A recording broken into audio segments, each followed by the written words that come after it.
नमस्कार आमर से यूट्यूब चैनल रे आपण मानकु स्वागत।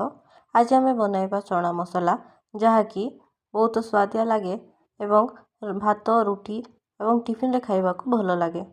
राति किछि मु चना बतुरे देइथिली जहाँकि आधा किलो हेबो। एथिपाई मु नेछि दुईटी बड़ प्याज दुईटी बड़ टमाटो एवं दुई तीनोटी कंचा लंका। प्रथमे गैस रे प्रेशर कुकर मु नै 2-3 चामच तेल पकाइली।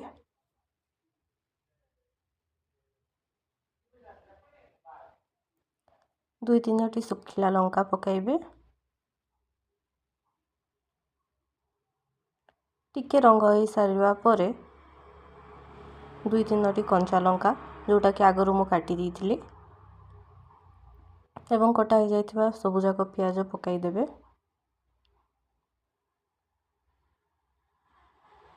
प्याज को भल भाबरे घांटी नेबे।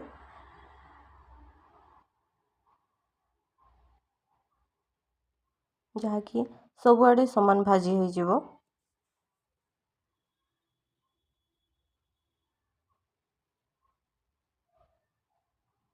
प्याजटी हल्का बादामी रंग आसी जाइछि। आउ अल्प टिके भाजी हो सारिबा परे आमे टमाटो पकाइबा। एबे आमे कटा जाइथिबा सबु जाक टमाटो पकाई दबा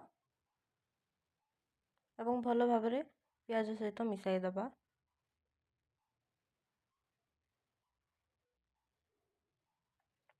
स्वाद अनुसार लूण पकाइबे।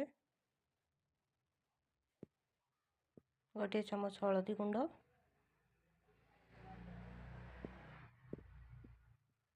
गोटे चामच लंका गुंड जहाँकि मु अनुमान करी पकाई देइछि एवं काश्मीरी चिल्ली एवं मसला जहाँ आपनको भल लगे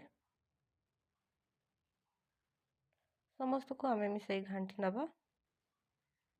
किछि समय घांटी सारिला परे टमाटो तेल बाहरिबा पर्यंत आमे छाड़ी दबा। एमिति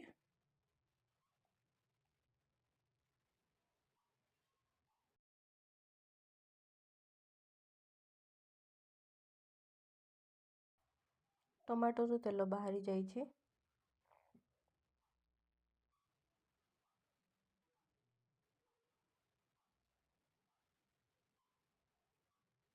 एबे आमे बतुरे रखिथिबा सेई चनाटी को पकाई दबा।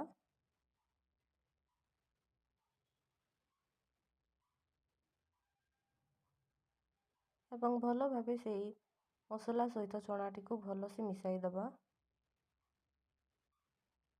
भल से मिसी सारिबा परे 2-3 मिनिट भल से कषि नेबे जहाँकि स्वाद बढ़ी जिवो।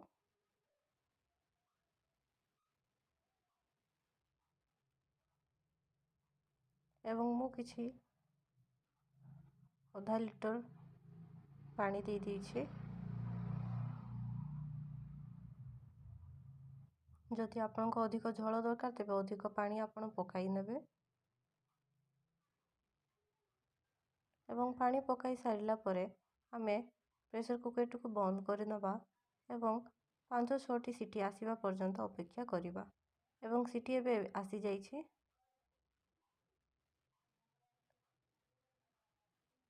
प्रस्तुत हो गला चना मसला।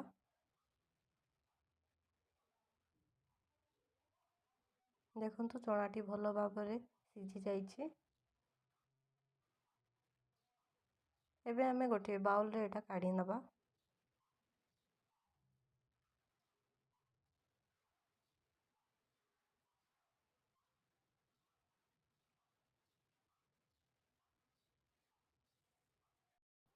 आशा करूछि आपनको एही चना मसलाटी भल लागिथिबो। एपरि भाबरे आपण निश्चित बनाइकी खांतु एवं एही चैनल को आपण लाइक कमेंट एवं सब्सक्राइब करने को भूलंतु नहीं। धन्यवाद।